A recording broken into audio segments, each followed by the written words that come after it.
Guys, no, I haven't been posting. I know. Shit, I forgot my flipping GoPro somewhere. But on my phone or whatever, I don't care. But since also you play Fortnite, add me or something. But we're about to check out Fortnite Season 7. And no, I think it's Season 1 through, I don't remember. Comment down below if you know what I'm talking about. So, let's get into it. Fortnite has come a long way. What started off as a simple and bare-bones battle royale game quickly turned into one of the best games of the year. We won't say it's one of the best games of all time, but it's in the conversation thanks to Epic Games and all the hard work that they put into the game, especially those real-time live events. But before we get into all of the Fortnite live events that shape the game we know and love today, subscribe to The Gamer and ring that bell to join our notification squad so you never miss any of our Fortnite videos. During Seasons 1 and 2, Fortnite was really just beginning to get a foot into the Battle Royale genre, while the game was slowly becoming more and more popular by the day as a fun, casual alternative to PUBG. Things were much simpler back then. Epic Games was mainly just trying to make a game that was balanced and fun to play for gamers of all ages. They were just creating the foundation of the Battle Royale powerhouse we have today. It wasn't until Season 3 that Fortnite really developed an ever-changing storyline that separated it from all of the other games cluttering up the Battle Royale genre. As good as PUBG and Black Ops 4's Blackout are, they just don't have the staying power that Fortnite has. Why is that? As you can see with the constant updates, Epic Games just wanted Fortnite to be fresh and interesting all of the time, so players didn't want to put the controller down, and that's exactly what they accomplished. It all started with the Season 3 comet in the sky that was slowly getting bigger. A lot of us noticed that it was there, but thought nothing of it at the time since we had no reason to believe it had any bearing on the Battle Royale. We had no idea it was the start of something special. Once players like Redditor QZ1XBL started noticing that the comet was growing in size, we all started to take notice and started coming up with ridiculous theories about what it all means. This led to many of us thinking that the comet would slowly make its way towards Tilted Towers. Epic. I'm not really getting to the point. We're not gonna fast forward anything, but also this video is gonna be a little about playing some Fortnite too. Games even played along with our theories by adding some interesting signs that Redditor Matey Bob found on the roofs of different buildings in Tilted Towers. If they're not the best video game developer out there, we don't know who is.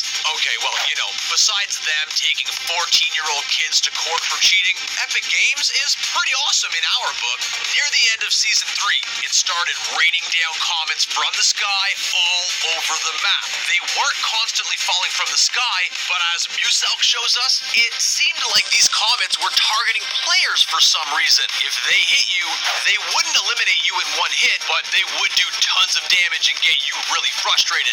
Not throw your controller at your TV frustrated, but not too far from it. Of course, as all you die-hard Fortnite fans probably remember, this little meteor shower was just a precursor of what was to come. For the finale of Season 3, we saw the giant meteor in the sky finally make its way down to the Fortnite map, directly hitting Dusty Depot. Honestly, we can't say that we were pissed that it hit Dusty Depot because that place was boring as hell and had god-awful loot. Seriously, we don't understand why so many people always landed there, because the loot was atrocious. Anyway, the comet or meteor or whatever turned Dusty Depot into Dusty Divot for Season 4 onwards, and we thanked it for doing so.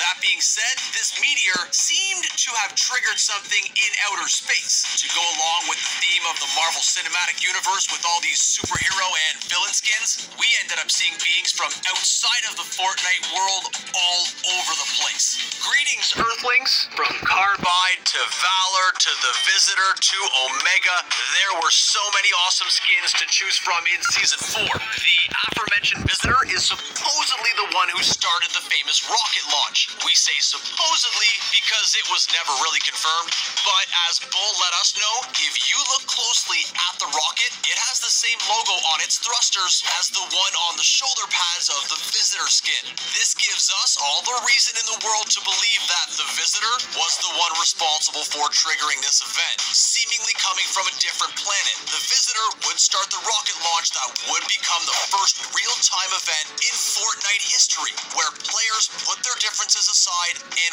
watched what was going on. But it wasn't fun for everyone.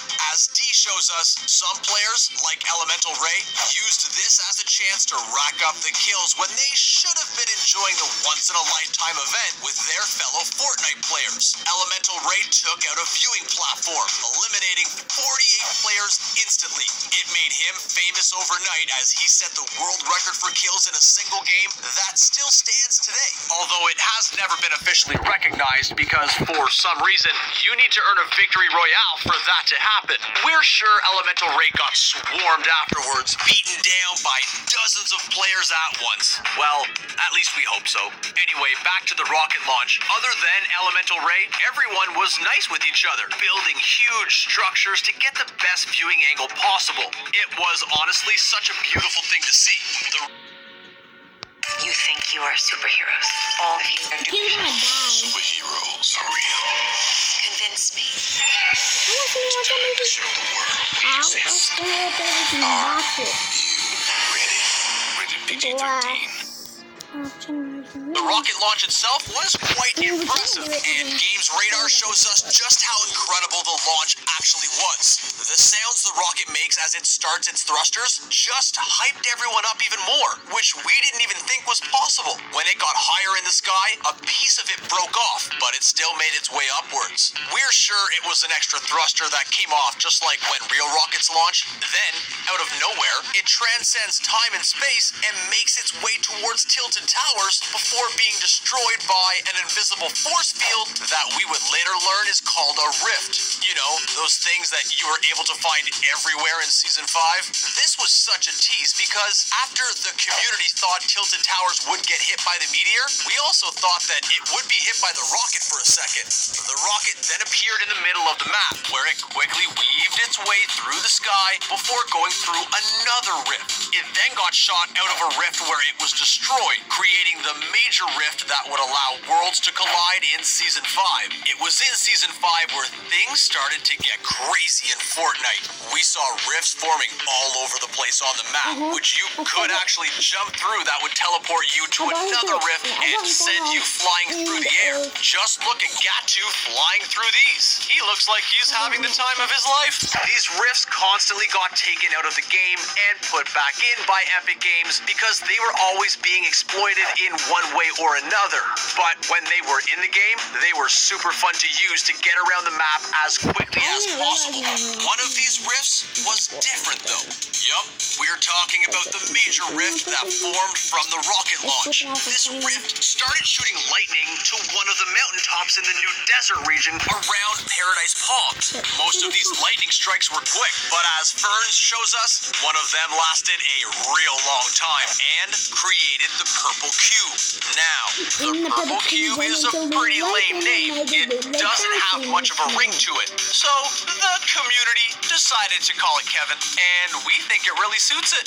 You see, Kevin isn't a sedentary cube. Oh no, he was on the prowl, making his way around the Fortnite map in 7 specific spots. Kevin decided to create some runes that we didn't think much of at first, but were important later on in Season 6. In the space around the cube, it would be a zero-gravity zone where you could jump around like Expert Thief, and even make some crazy trick shots if you wanted to. It made for some interesting combat around the cube that players either loved or hated. Kevin's travels took him all over the map before he decided to call it a day and dive into Loot Lake. I Am Wildcat shows us that this swim Kevin took would change the Fortnite map forever. When Kevin fell into Loot Lake, he slowly disintegrated into the water, turning all of Loot Lake into bouncy purple jello that allowed you to travel across the lake in no time at all. But it came at a cost. We lost our beloved Kevin.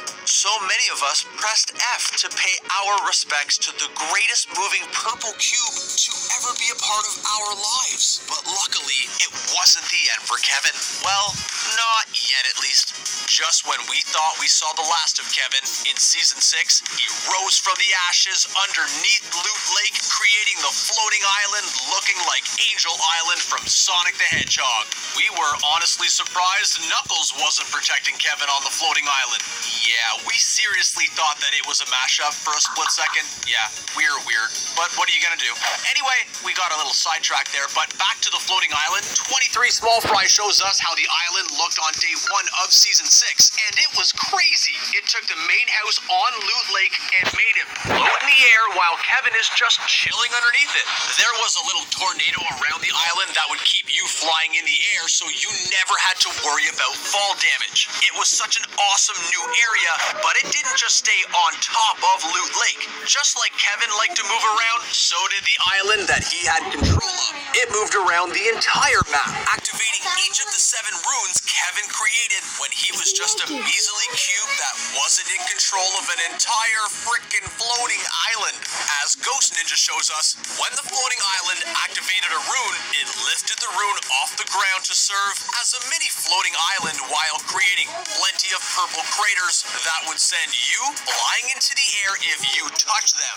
As long as you didn't touch Kevin, you were good. He liked to get aggressive and did not hesitate to send players flying even further than the purple craters did. The floating island made its way back to Leaky Lake, which became the new name of Loot Lake since, you know, there's a giant, endless waterfall sinkhole in the middle of it that seems to lead to nowhere. Once back at Leaky Lake where it came from, Bodie 140 shows us that the island broke into 4 pieces with Kevin alone in the middle. He finally broke free, but seems to be the one keeping the 4 remaining pieces of the island close to each other. This one had us so confused. Was the island just going to break off into more and more pieces? What was Kevin's end goal? We honestly have no idea, but we knew that an event would happen and solve all of this. It's Fortnite, so you know something was going to happen sooner or later, and it turns out that this something was the cube event that absolutely blew everyone's mind. As Hollow shows us, Kevin was becoming unstable and ready to break at any second. Kevin was leaking purple fluid into the Leaky Lake sinkhole before he started spinning faster and faster until he eventually blew up and sent players to a magical mystery dimension. We don't think we're in Kansas anymore.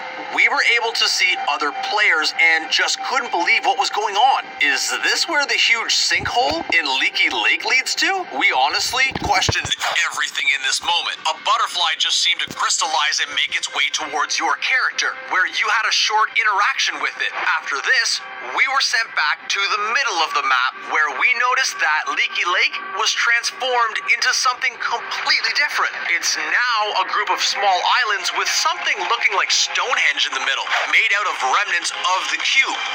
What the actual hell just happened? This is what all of these live events have led to? We seriously couldn't believe our eyes. What an awesome new location. What's going to happen from here on out? We honestly have no idea. We think the center of the map would be a place to avoid for the time being until things settle down, but we're sure this is not the end of the Fortnite storyline. There's definitely going to be more to come, and we're still mourning the loss of our good friend Kevin. He was with us for such a long time. We thought we lost him, and then he came back, and now we lost him again. It's such a sad story, but such a beautiful sacrifice by Kevin. Just like Redditor Hughes, we hope Epic Games honors Kevin with a gravestone at his spawn site. But we'll take the Lil Kev challenges as well. We'll all have a cute little back bling to remember him by. We're going to miss you, Kevin. Rest in pieces. Those were all of the real-time live events Fortnite has ever done. What was your favorite live event? Are there any details about them that we may have missed? Let us know in the comments section below. And don't forget to subscribe to The Gamer for more Fortnite videos like this one. Thanks for watching. Thanks for watching.